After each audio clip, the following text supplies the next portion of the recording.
Estamos en Hoy es Noticias. Sabemos que hoy ha sido el peor día de la pandemia, al menos en cuanto a la cantidad de casos diarios. Hemos superado los 9.000 casos diarios, una situación extremadamente crítica. Queremos conversar al respecto. Nuestros siguientes invitados son la ex ministra de Salud y docente de la Universidad de Santiago, Elia Molina, y el decano de la Facultad de Medicina de la Universidad de Chile, de la Universidad Católica, Felipe Hoyser. Bienvenidos ambos, muy buenas tardes, gracias por estar hoy con nosotros en CNN. Buenas tardes, Daniel. Buenas tardes, gracias por invitar. Quiero partir preguntándole su diagnóstico. ¿Por qué llegamos a esta situación? ¿Por qué esta ola ha tenido este nivel de virulencia y esta cantidad de casos diarios? Doctora Molina. No cabe duda que estamos en el momento más trágico de esta catástrofe sanitaria y de esta catástrofe social y económica que está viviendo Chile con la pandemia de COVID. No cabe duda también que en todo el mundo ha habido distintas olas de aumento de casos. En el caso de Chile, yo creo que nosotros hicimos muy buen trabajo en la habilitación de los hospitales, de la oferta de camas críticas, muy buen trabajo también en el ámbito de las vacunas, pero creo que hay una brecha importante de cosas que se podrían haber hecho mejor, como es, por ejemplo, la prevención en territorio de la cadena de contagio a través del testeo masivo, trazabilidad de los contactos y aislamiento a tiempo en 48 horas, aislar por lo menos 5 contactos, como lo dice la OMS, al menos, porque los países que lo han ido bien trazan 15 contactos. Pero con 5 contactos nosotros no hemos llegado nunca ni a 3. Eso tiene varias explicaciones, recursos, tardía incorporación de la atención primaria. Por otro lado, creo que también hay una transmisión del riesgo que ha sido mala. Creo que se ha dado muy buena información, creo que se entrega buena información, pero la transmisión del riesgo es otra cosa. Los adultos no cambian de conducta por la información, cambian de conducta por la transmisión del riesgo en la medida que les llega a las emociones, que les llega a los sentimientos. Por otro lado, y donde creo que ahí hemos hecho cosas malas, no haber cerrado a tiempo las fronteras de manera que no entraran cepas nuevas, que se ha visto que son más contagiosas, no sabemos todavía si más graves o más mortales. Y creo que donde se podría haber hecho mucho y se ha hecho poco es en el apoyo económico a la población. Hoy día la movilidad de la región metropolitana, por ejemplo, que está en cuarentena total, es altísima. Si no logramos llegar a una movilidad, reducir al menos 70% la movilidad, no vamos a tener impacto en reducir la curva de aumento de casos, lo cual va a significar un crónico colapso de los sistemas de salud. Gracias. Doctor Hoyser. Sí, a ver, a mí me parece que es difícil tener una explicación de por qué estamos en esta situación y la verdad es que son distintos elementos los que al menos sabemos que están jugando. Uno de ellos definitivamente tiene que ver con el tema de las variantes, ¿no es cierto? Y pareciera cada vez más que están ingresando, y particularmente aquella variante de Brasil que definitivamente parece ser más contagiosa y más agresiva y que ha tenido un comportamiento diferente. Y sin duda que ese es un tema. El otro tiene que ver con el tema del cuidado de las personas, el autocuidado, y ahí, claro, pasan los temas de comunicación, de cómo comunicamos el riesgo, etcétera, donde sí, yo creo que claramente hay importantes espacios de mejorar esa comunicación y sobre todo comunicar el riesgo, como decía la doctora Molina. Por lo menos esos dos elementos, ¿no es cierto? El tema de las variantes y el tema del autocuidado, pero también el cómo hacemos que la población se cuide, cómo lo informamos más, es donde ha fallado. Y una de las evidencias de que eso es así es justamente los temas de movilidad, lo que ha costado efectivamente reducirlo, como también mencionaba la doctora Molina. Sí, ¿qué tanta esperanza tienen ustedes en cuanto a los efectos de la vacunación? ¿Qué tan pronto deberíamos sentirlos y qué tan relevantes deberían ser? Porque también uno se pregunta legítimamente si los efectos de la vacunación van a ser tan importantes como pensábamos, o tal vez han surgido algunas dudas acerca de qué tan relevante va a ser la vacunación en el combate de la pandemia. Doctor Hoyser y luego doctora Molina. Sí, a ver, yo creo que sí, que la vacunación va a ir influyendo, ¿no es cierto? De alguna forma va a llegar a quebrar esta curva. Ahora, ¿cuán luego? es difícil de estimarlo con seguridad, pero probablemente, estamos esperando que sea mañana, pero puede ser perfectamente 2 semanas más, de ese orden de magnitud, pero debiera hacerlo. Yo creo que este estudio que conocimos hacia comienzo de la semana, hecho desde la Universidad de Chile, que de alguna forma mostraba que efectivamente la vacuna está produciendo inmunidad en la condición actual, donde tenemos circulando, ¿no es cierto?, una fracción de variantes importante, está siendo efectiva en aquella población vacunada. Es una información que me hace pensar de que efectivamente en algún momento, en las próximas pocas semanas, pero no más de 2, ojalá sea mañana, empiece a producirse un quiebre en esta curva. Doctora Elia Molina. Bueno, las vacunas que tienen una efectividad de dejar inmunidad con un 70-80% de cobertura ya del país de población vacunada, deberíamos tener inmunidad de rebaño y ya el virus no tendría huéspedes suficientes para seguirse reproduciendo.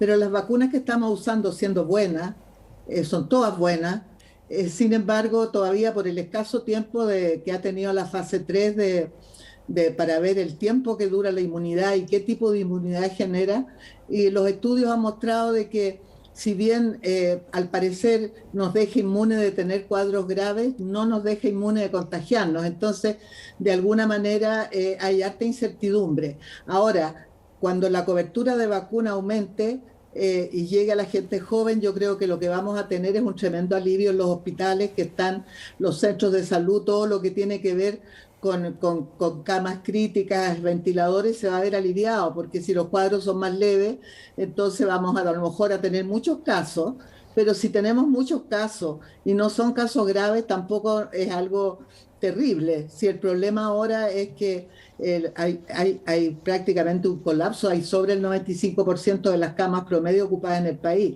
Quería aclarar una cosita de lo que dije antes. Cuando hablo de la escasa movilidad, es cierto que hay un segmento de la población que podemos decir que no es responsable, que es irresponsable, que no se autocuida, pero también hay que reconocer que hay conductas que no son individuales y que son políticas colectivas. Por ejemplo, la cantidad de permisos laborales que hay. Hay más de 2 millones de permisos laborales sumados a todos los trabajadores informales que salen el día a día para ganarse el pan de cada día. Entonces, para poder reducir la movilidad está bien, el autocuidado es súper importante, pero tenemos que también pedirle a los empleadores que dejen a la gente en su casa, que les paguen el sueldo o que el Estado les pague el sueldo para que la gente realmente pueda quedarse en la casa. Si no, es muy difícil. Usted mira el metro, mira la locomoción colectiva en la mañana y está lleno. Entonces, sí, frente a esa movilidad es muy difícil para la cadena de contagio. Doctor Heuser, ¿cómo se hace que las cuarentenas sean más efectivas? Porque da la impresión, y lo ratifican los números de movilidad también, que las cuarentenas, pese a que se han hecho más estrictas muchas medidas, están siendo mucho menos efectivas que el año pasado. ¿Cuál es la clave ahí? Es difícil la respuesta. Es claro que las personas están también menos disponibles para responder y en parte se mezclan estos distintos factores, desde gente que efectivamente un poco cansada, pero irresponsablemente, versus otras que a veces por presiones económicas o de otro tipo definitivamente están. Definitivamente tiene que ver con algo que se ha estado intentando hacer, que es aumentar, ¿no es cierto?, las medidas, ¿no es cierto?, que restrinjan la movilidad. Ahora, hasta el momento se ve bastante limitado y por lo tanto hay que estar rediseñando, viendo un poco las experiencias de otros para que efectivamente disminuyamos la movilidad, para que efectivamente la gente se quede en sus casas, que ha sido difícil de transmitir para un grupo importante de la población, más allá que algunos se tienen que mover por necesidad, pero hay un buen grupo que lo hace efectivamente de manera irresponsable. Y ahí pasan por una serie de actores de la sociedad. La doctora Molina mencionaba incluso empleadores que solicitan permisos.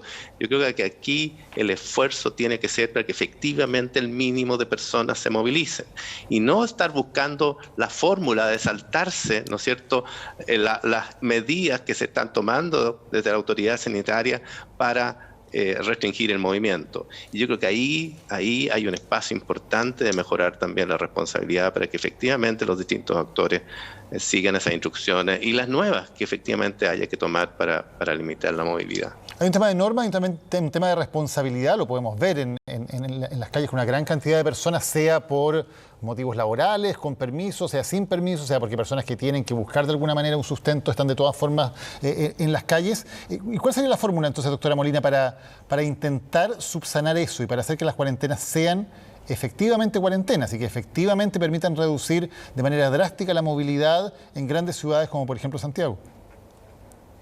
Bueno, yo creo que hay tres elementos que son fundamentales para poder lograr de que la cuarentena permita, ¿no es cierto?, que baje el nivel de consulta en los sistemas de salud.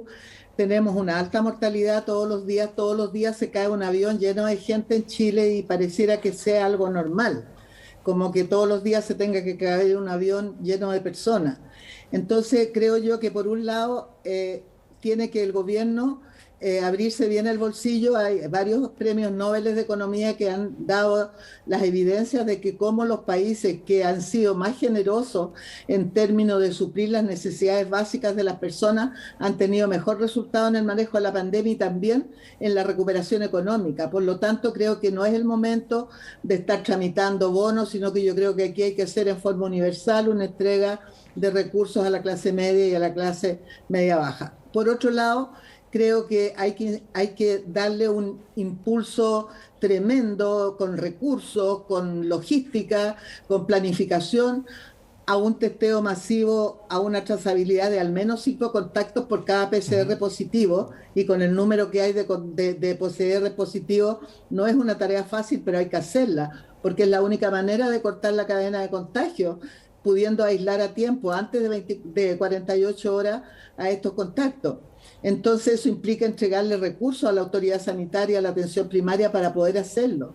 No basta una llamada telefónica, aquí hay que hacer un trabajo muy personalizado. Y en tercer lugar, creo que es fundamental que la población hoy día reciba, más allá de la sola información, reciba mensajes dirigidos a las poblaciones objetivos que son tan distintas en Chile. No es igual la gente en el norte que en el sur. Los adultos mayores tenemos una recepción distinta a los que tiene un hombre de 40 años o una mujer de 30. Entonces creo que tiene que haber una profesionalización de la comunicación social para transmitir el riesgo y que la gente entienda, pero entienda desde lo emocional, cuál es el rol que él tiene en esta sociedad para parar esta pandemia, y que también los jóvenes, los niños se están muriendo. Doctor Heuser, el tema de la trazabilidad se ha hablado desde el principio de la pandemia, se ha dicho mucho que ha sido la clave en países que han logrado ser efectivos en controlar estos brotes, especialmente países de Oceanía y de Asia. ¿Qué ha pasado en Chile? ¿Cuál es la clave por la cual la trazabilidad nunca ha funcionado como debería? A ver, yo creo que efectivamente la trazabilidad ha sido de las áreas más débiles de cómo se ha trabajado este problema en Chile, claramente. Y aquí se mezclan temas. Uno, efectivamente, el cómo se haga. Y yo creo que inicialmente se partió con mucha mirada de hacerla desde los organismos centrales de salud y no ir donde está la gente, y la gente está cerca de los lugares de atención primaria, y el rol de la atención primaria es fundamental en el tema de trazabilidad.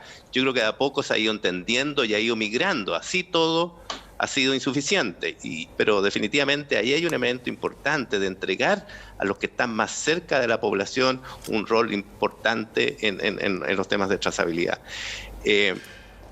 Yo comparto además que la trazabilidad tiene que ver mucho con la comunicación de riesgo que estaba comentando la doctora Molina, porque también aquí, en estos intentos de trazabilidad, nuestra población, por no entender bien, no necesariamente da la información necesaria a quienes van a trazar. Entonces hay una mezcla. Por un lado, falta gente trazando, haciendo seguimiento, pero también a veces hay un mal entendimiento de la importancia de la respuesta y la respuesta honesta de las personas para que efectivamente los que han sido contactos, ¿no es cierto?, sean ubicados, sean adecuadamente aislados y por lo tanto evitar el riesgo. Aquí hay un cierto temor de decir la verdad de parte de la población y eso ha sido parte de la limitación. Por lo tanto, el aspecto comunicacional, que vale para muchos temas, para el tema de trazabilidad también es particularmente importante, porque incluso podemos aumentar mucho, ¿no es cierto?, la fuerza y en atención primaria, como estaba mencionando, pero también es importante que la gente se sienta tranquila de poder dar respuestas honestas para que efectivamente se tomen las medidas que correspondan. Doctora Molina, ¿está de acuerdo en que hay cierto segmento de la población que tiene temor o que a lo mejor tiene irresponsabilidad al momento de poder listar sus contactos estrechos y así poder hacer la trazabilidad? Bueno, yo siento que la palabra irresponsabilidad se asocia a una intencionalidad. Yo creo que las personas primero no entienden perfectamente bien qué es lo que es el concepto de contacto directo.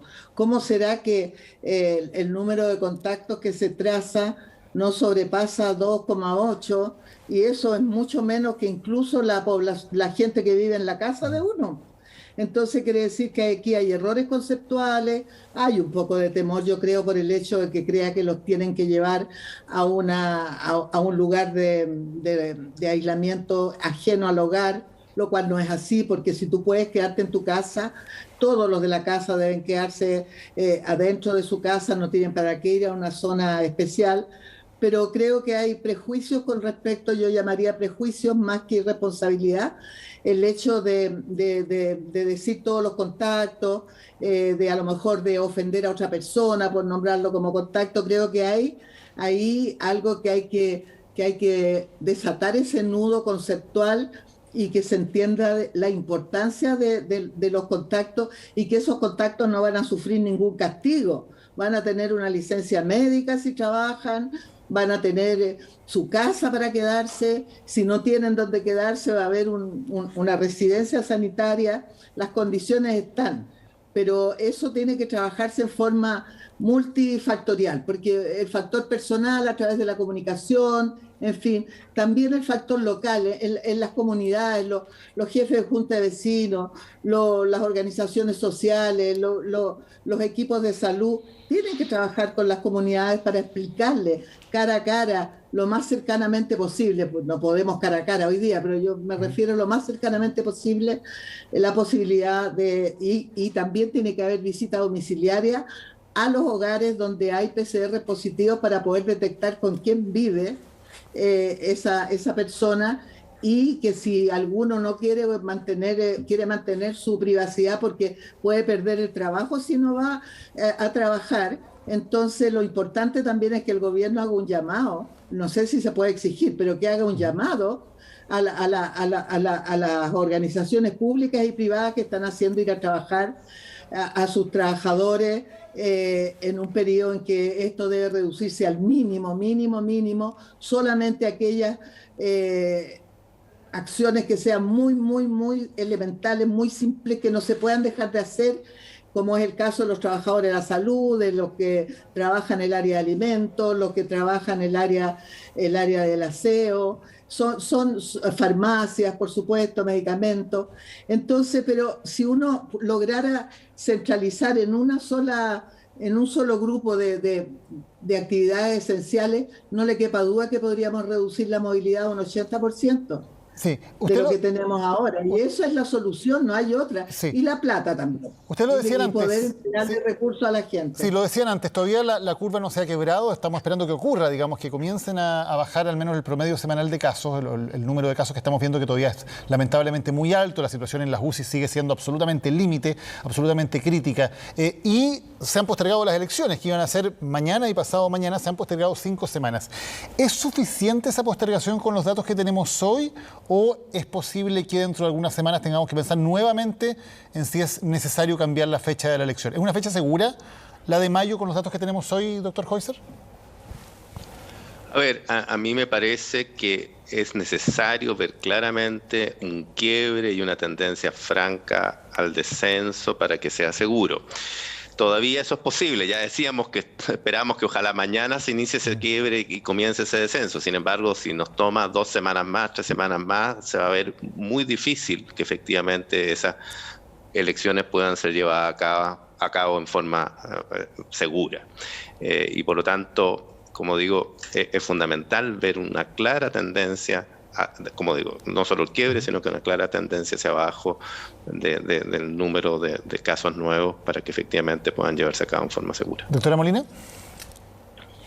Sí, mire, yo creo que si mantenemos la movilidad que hay en este momento va a ser muy difícil bajar la curva de contagio. Yo creo que las medidas que hay que tomarlas ahora ya, reducir toda la movilidad de la gente, entregar los recursos, pero ya rápido, porque todo el tiempo de espera siempre va a significar riesgo y va a significar más contagio. 5 semanas puede ser un plazo donde la curva se haya bajado y que los servicios de salud, que es lo más importante, no estén colapsados y que la cobertura de vacunas ya haya alcanzado a la población por lo menos de más riesgo, y a los que tienen enfermedades crónicas, a los que tienen que trabajar porque su trabajo es esencial. Creo que se pueden dar las condiciones siempre y cuando se actúe simultáneamente en todos los ámbitos, con potencia, con autoridad, con determinación, sin mensajes que sean de repente confundentes. Yo creo que aquí ahora hay una sola línea de trabajo, no podemos desviarnos ni un poquito porque las condiciones no dan para eso. Entonces, ahora, si no se tiene una baja de la positividad de las PCR, bajo un 8, no, un 7, ojalá menos del 5%, hoy día estamos en algunos lugares hasta un 15%, si no logramos tener los hospitales y las clínicas, toda la red asistencial que al menos esté bajo el 90% de ocupación para poder tener certeza, creo que esto no se puede predecir con certeza. O sea, hoy día estamos haciendo con el doctor Heuser una suerte